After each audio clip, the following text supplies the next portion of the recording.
லண்டன்ல இருக்கக்கூடிய சுவாரஸ்யமான விஷயங்களை பத்தி இந்த வீடியோ ஃபுல்லா பார்க்கலாம் வாங்க. நம்பர் 1 பாத்தீங்கன்னா, லண்டன்ல மொத்தமா 300க்கும் மேற்பட்ட மொழிகள் பேசப்படுது. லண்டனை பற்றி ரொம்ப சுவாரஸ்யமான விஷயங்கள்ல ஒன்று தான் பாத்தீங்கன்னா, அதனுடைய கலாச்சார தன்மை. லண்டன்ல 8 மில்லியனுக்கும் அதிகமான குடியிருப்புகள் இருக்கு. அதனால அவங்கள பாத்தீங்கன்னா பெங்காலி, குஜராத்தி, பஞ்சாபி, கான்டோனீஸ், மாண்டரின், ஹொக்கியன்னு சொல்லிட்டு நிறைய லாங்குவேஜஸ் இருக்கு. English two. ஸோ அப்படி பார்த்தா 300க்கும் மேற்பட்ட மொழிகளை பேசுறவங்க இருக்காங்களாம் லண்டன்ல. Number 2 Big pen.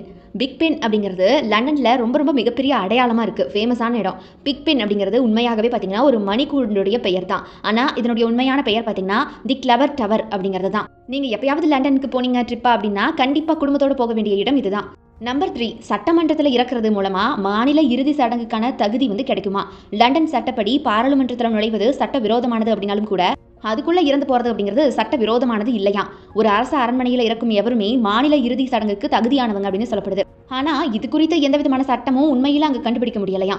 Number 4 police கைகளுக்கே மாட்டாத லண்டன் சீரியல் கில்லர். லண்டன்ல இருக்கக்கூடிய மிக மோசமான தொடர் கொலையாளியாக உலகம் முழுக்க அறியப்பட்டவர் தான் பார்த்தீங்கன்னா ஜாக் தி ரிப்பர். ஸோ இவருடைய அடையாளத்தை யாராலையுமே இன்னைக்கு வரைக்கும் கண்டுபிடிக்க முடியல அப்படிங்கிறது தான் மர்மமான விஷயமே. ஸோ அந்த சமயத்தில் இந்த மாதிரி தொடர் கொலைகள் தொடர்பாக லண்டனுடைய இளவரசர் ஆல்பர்ட், லூயிஸ் கரோல், அதுபோக விக்டோரியா மகாராணியுடைய மருத்துவர்னு சொல்லிட்டு பல பேர் பார்த்தீங்கன்னா சந்தேகிக்கப்பட்டாங்களாம். நம்பர் 5 மூன்றில் ஒரு பகுதி மக்களை கொன்ற பிளாக் நோய்.